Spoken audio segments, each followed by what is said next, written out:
اللہ ہم نے ایک کتاب اسلامی ریاست جو کہ سید ابو العلا مودودی رحمۃ اللہ علیہ نے لکھی ہے اور پروفیسر خورشید احمد صاحب نے اس کو مرتب کیا ہے، اس کا سلسلہ ہم نے شروع کیا ہے۔ اور اس کا بنیادی مقصد بھی بالکل واضح ہے کہ ہم اس وقت انتخابات کا جو کام کرنا چاہتے ہیں، ہم ارکان جماعت چاہتے ہیں کہ عوام کو صحیح اور غلط کا فرق سمجھا سکیں اور ان کے اندر ووٹر سازی کے عمل کو بہت بہتر کر سکیں اور اس بات کو بہت اعتماد سے رکھ سکیں کہ پاکستان کے مسائل کا حل اصل میں اسلامی فلاحی ریاست کے اندر ہی ہے، اور لیکن وہ اسلامی فلاحی ریاست کیا ہے اس کا ایک پرکشش اور تفصیلی تعارف دینے کے قابل ہو سکے۔ آج ہمیں اس کتاب کا مختصر تعارف اور مقدمہ پر انشاءاللہ بات کریں گے۔ یہ جو کتاب ہے اسلامی ریاست، اس کو بہت اچھا مرتب کیا گیا ہے۔ پروفیسر صاحب نے اس کے کل 4 حصے بنائے ہیں اور ہر حصہ کچھ نہ کچھ ابواب پر مشتمل ہے اور کل اس کتاب کے 16 ابواب ہیں۔ یہ جو 4 حصے ہیں ان میں سے پہلا حصہ اسلام کا فلسفہ سیاست پر ہے۔ آپ دیکھیں کہ اس حصے کے اندر کل 5 ابواب ہیں اور اس میں وہ بنیادی جو دین اور سیاست، اس کی تعریفات ہیں اور اسلام اقتدار چاہتا کیوں ہے، اور ایک اس کے اندر بہت اہم بات جو پہلے باب کے اندر ہے وہ تفریق دین و سیاست کا دفاع، یعنی کہ یہ جو دین اور سیاست کی دوری کا ایک تصور ہم مسلمانوں کے اندر آیا ہے، اس کا بھرپور دفاع کیا گیا ہے اس پہلے حصے کے اندر۔ اور ساتھ ہی جو ریاست سے متعلق کچھ تصورات ہوتے ہیں جیسے حاکمیت ہے، خلافت ہے، قومیت ہے، آپ کو اس پہلے حصے کے اندر ان تصورات کی بھی بہت اچھی رہنمائی ملے گی۔ اس کتاب کا دوسرا حصہ جس کا پورا نام انہوں نے لکھا ہے اسلامی نظم مملکت، اصول اور نظام کار۔ اب اس میں اسلام اپنا دستور کہاں سے بناتا ہے، اس کے مین سورسز، بنیادی ماخذ کون سے ہیں، قرآن و سنت کس طرح سے ہیں وہ، اور اس دستور کی بنیادیں کیا ہوتی ہیں، اس دستور کے اندر حاکمیت کس کی قرار دی جاتی ہے، حاکمیت مطلقہ کس کی ہے۔ اور ساتھ ہی اس حصے میں آپ دیکھیں کہ ایک بہت خوبصورت جو باب 9 ہے اس کے اندر پھر دور نبوی صلی اللہ علیہ وسلم اور خلفائے راشدین کے دور کے اوپر بھی مختصر ایک جھلک اس کے اندر مثالی دور کے عنوان کے ساتھ اس میں شامل کی گئی ہے۔ اور اس کے بعد جو تیسرا حصہ ہے جو کہ اسلام کے اصول حکمرانی جس کا نام انہوں نے مقرر کیا ہے، اس کے اندر جب اسلامی ریاست ہوگی تو اس میں غیر مسلموں کے حقوق کیا ہوں گے، تمام انسانوں کے بنیادی حقوق کیا ہوں گے، پھر یہ کہ جو ایک عدل اجتماعی، سوشل جسٹس ایک بہت آج کل اصطلاح عام ہے، یہ عدل اجتماعی کیا ہے، اسلام اس کا کیا تصور دیتا ہے، اور پھر اسلامی ریاست کے کچھ رہنما اصول ہیں۔ اس کتاب کا سب سے دلچسپ اور جو ہمارے لیے بہت قابل عمل حصہ ہے، ویسے تو ساری کتاب ہی ہے لیکن یہ والا جو آخری پورشن ہے حصہ 4 جس کا نام لکھا ہے اسلامی انقلاب کی راہ۔ اب یہاں بتایا کہ یہ پرامن انقلاب اور یہ اسلامی ریاست قائم کیسے ہوگی، تو انشاءاللہ جس وقت ہم یہ پڑھیں گے تو یہاں پر اپنے لیے ضرور کچھ راستہ بھی متعین کر لیں گے۔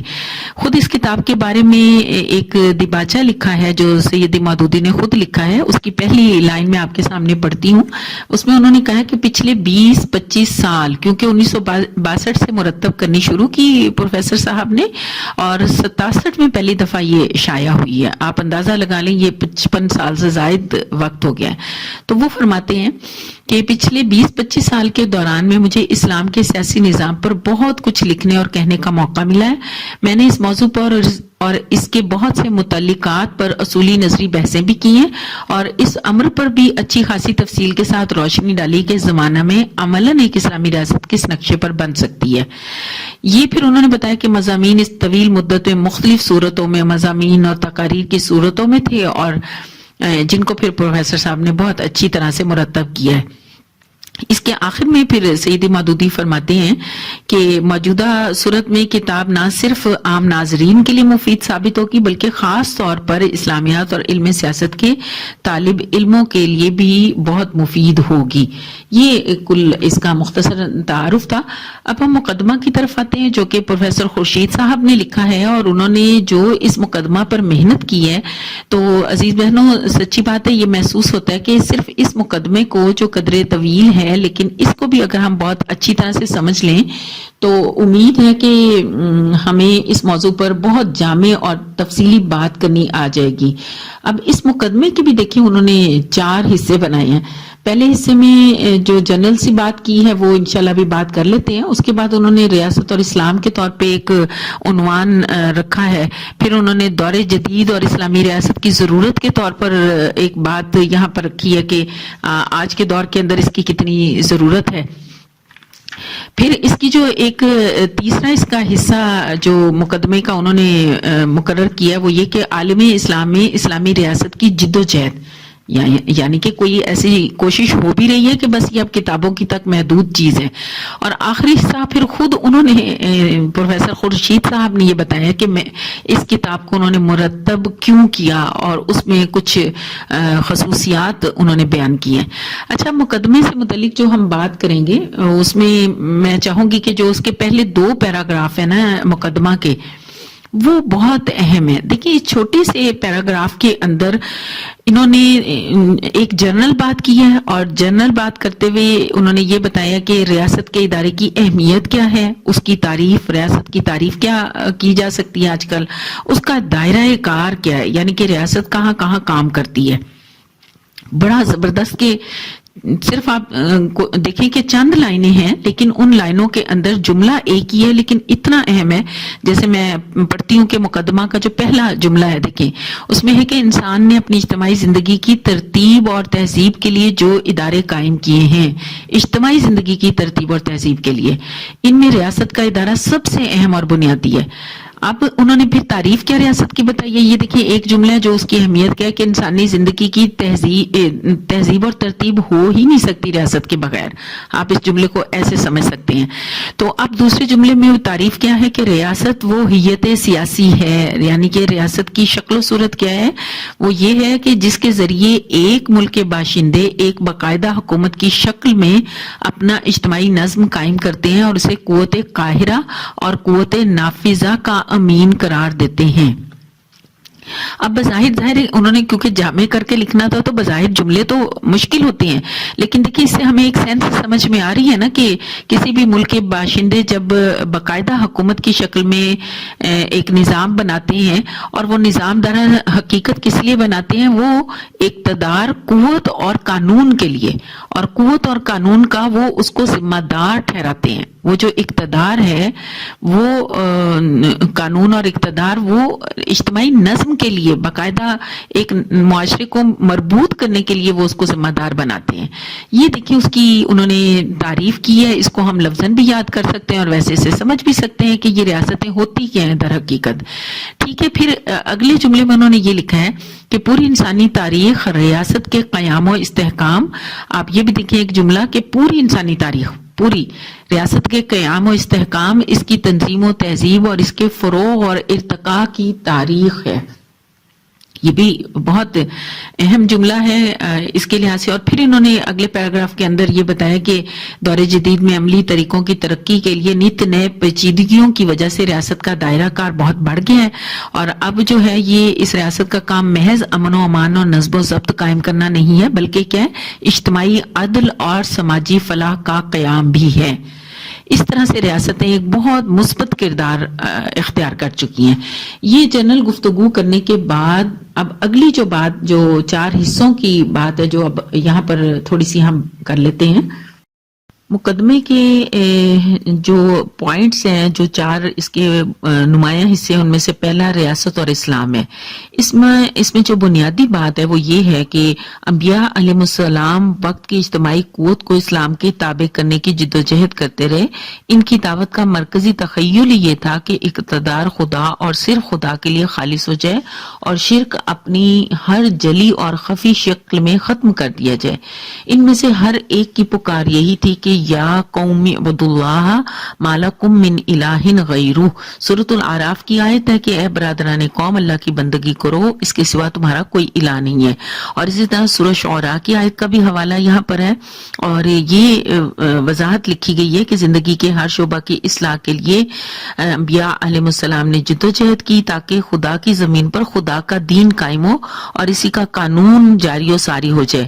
ان کی یہ جدوجہد پوری زندگی کی اصلاح کے لیے تھی، اور ریاست کی اصلاح اس کے ذرائع میں سے ایک اہم ذریعہ تھی۔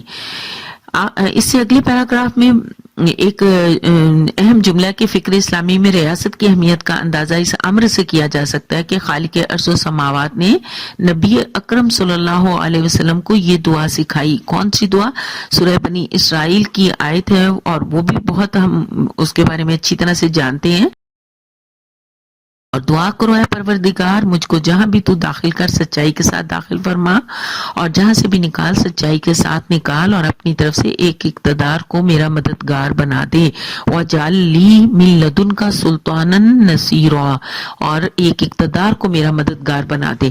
یہاں سیدی مودودی کی تفہیم القرآن سے ہی جو تشریح کا پیراگراف کوٹ کیا انہوں نے، اس میں لکھا ہے کہ یا تو مجھے خود اقتدار عطا کر یا کسی حکومت کو میرا مددگار بنا دے تاکہ اس کی طاقت سے میں دنیا کے اس بگاڑ کو درست کر سکوں، فواحش اور معاصی کے سیلاب کو روک سکوں، اور تیرے قانون عدل کو جاری کر سکوں۔ دیکھیں یہ 3 جو جملے ہیں یہ بذات خود ہمیں اپنی گفتگو میں بہت آسانی فراہم کرتے ہیں کہ اگر یہ ہم یاد کر لیں تو ہم اپنی بات کو اچھے طریقے سے رکھ سکتے ہیں۔ اسی پیراگراف کے آخر میں دیکھیں کتنی اہم بات بتائیے کہ جب یہ دعا اللہ نے اپنے نبی کو خود سکھائی ہے تو اس سے یہ بھی ثابت ہوا کہ اقامت دین اور نفاذ شریعت اور اجراء حدود اللہ کے لیے حکومت چاہنا، اس کے حصول کی کوشش کرنا نہ صرف جائز بلکہ مطلوب اور مندوب ہے۔ اور وہ لوگ غلطی پر ہیں جو اسے دنیا پرستی یا دنیا طلبی سے تعبیر کرتے ہیں۔ دنیا پرستی اگر ہے تو یہ کہ کوئی شخص اپنے لیے حکومت کا طالب ہو، یہ دنیا پرستی ہے کہ کوئی شخص اپنے لیے حکومت کا طالب ہو۔ راہ خدا کے دین کے لیے حکومت کا طالب ہونا تو یہ دنیا پرستی نہیں بلکہ خدا پرستی کا عین تقاضا ہے۔ اس کا حوالہ پھر یہاں پر مزید آیات قرآنیہ سے، خاص طور پہ سورۃ حدید، سورۃ صف کی وہی آیت جو ہماری نصب العین کی آیت ہے، هو الذی ارسل رسولہ والی، اور پھر اس کے بعد سورۃ مائدہ کی آیت کو حوالہ کے طور پہ بیان کیا گیا ہے، تحریر کیا گیا ہے، اور اس کے بعد نبی اکرم صلی اللہ علیہ وسلم کی حدیث مبارکہ ہے کہ اسلام اور حکومت اور ریاست 2 جڑواں بھائی ہیں، دونوں میں سے کوئی ایک دوسرے کے بغیر درست نہیں ہو سکتا۔ بس اسلام کی مثال ایک عمارت کی ہے اور حکومت گویا اس کی نگہبان ہے۔ جس عمارت کی بنیاد نہ ہو وہ گر جاتی ہے، اور جس کا نگہبان نہ ہو وہ لوٹ لیا جاتا ہے۔ اس کی تشریح میں لکھتے ہیں کہ اسلامی فکر میں دین اور سیاست کی دوئی کا کوئی تصور نہیں پایا جاتا، اور یہ اسی کا نتیجہ ہے کہ مسلمان ہمیشہ اپنی ریاست کو اسلامی اصولوں پر قائم کرنے کی جدوجہد کرتے رہے ہیں، اور یہ جدوجہد ان کے دین اور ایمان کا تقاضا ہے۔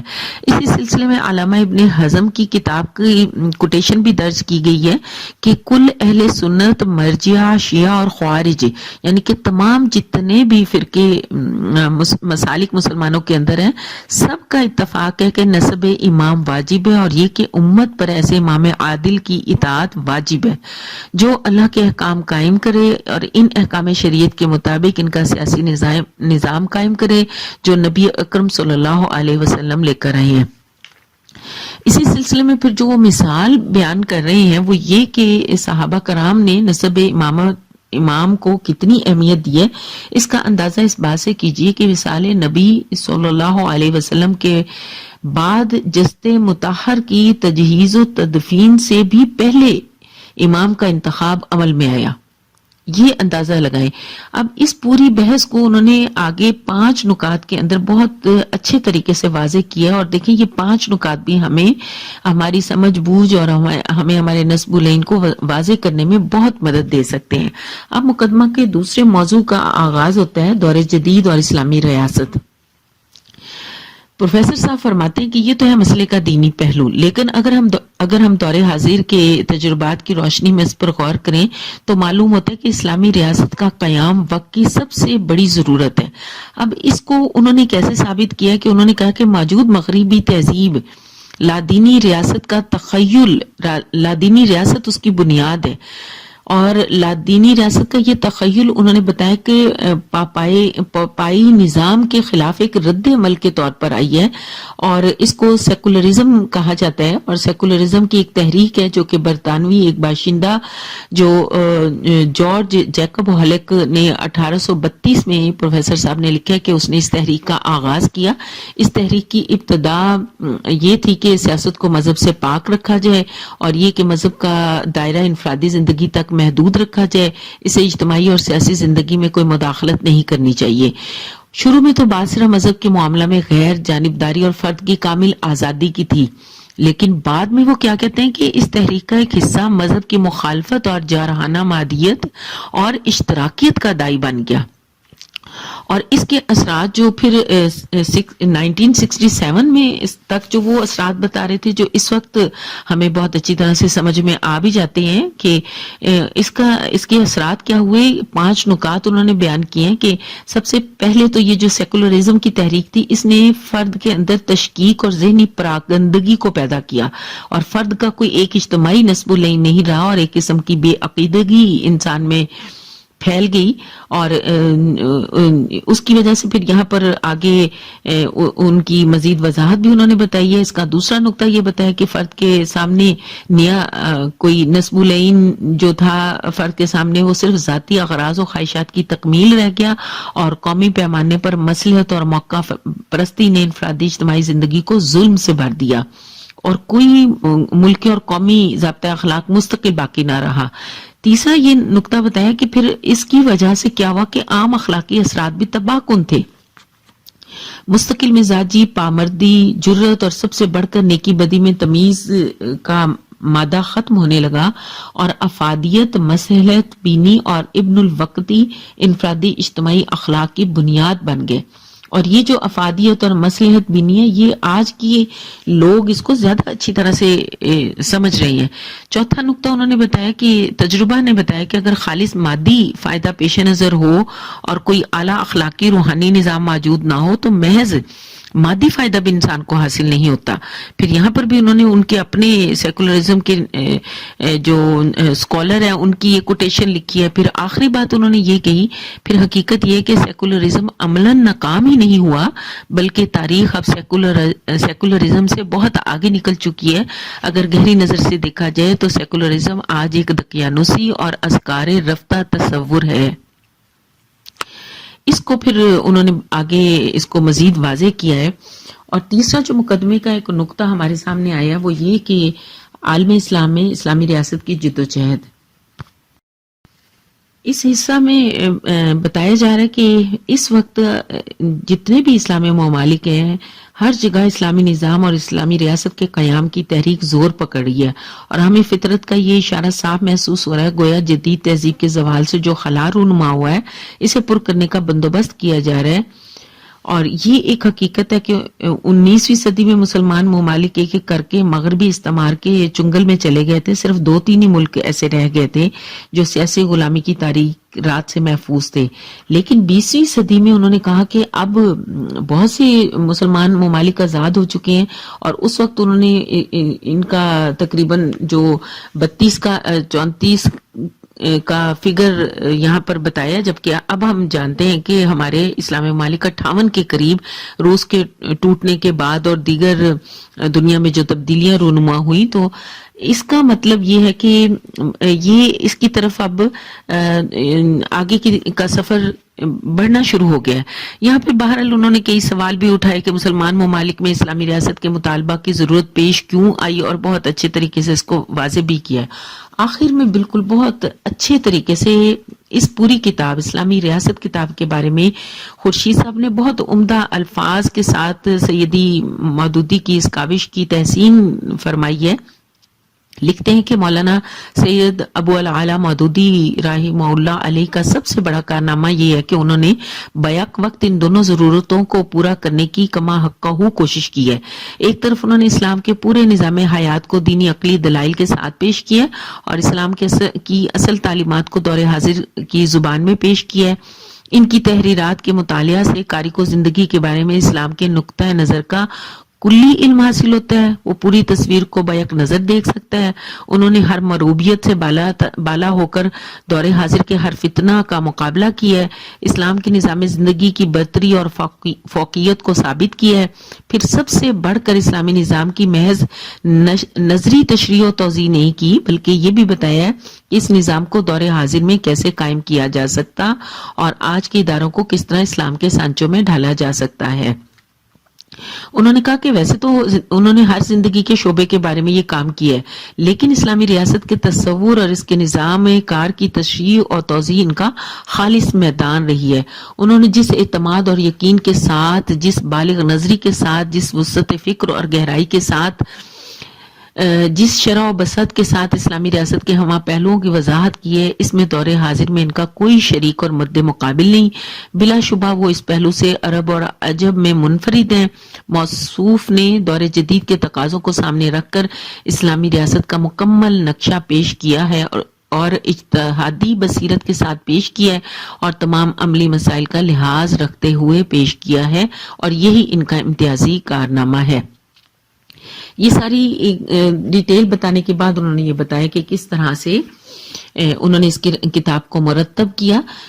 عزیز ساتھیوں، اب انشاءاللہ اگلی کلاس کے اندر ہم اس کا پہلا حصہ کسی طرح سے مکمل کرنے کی کوشش کریں گے اور اس سے پہلے میں چاہوں گی کہ آپ خود بھی ضرور اس بات پر توجہ رکھیں کہ آخر ہم وہ لوگ ہیں جن کے نبی آخر الزماں صلی اللہ علیہ وسلم نے 10 سال مدینہ کے اوپر حکمرانی کی. تو آخر کیا وجہ ہے کہ مسلمانوں کے اندر بھی یہ ایک تصور گہرا ہو گیا کہ مسلمان بھی سیاست اور مذہب کو الگ سمجھنے لگ گئے؟ اس کی کیا وجہ ہے؟ جزاکم اللہ خیر. السلام علیکم ورحمۃ اللہ.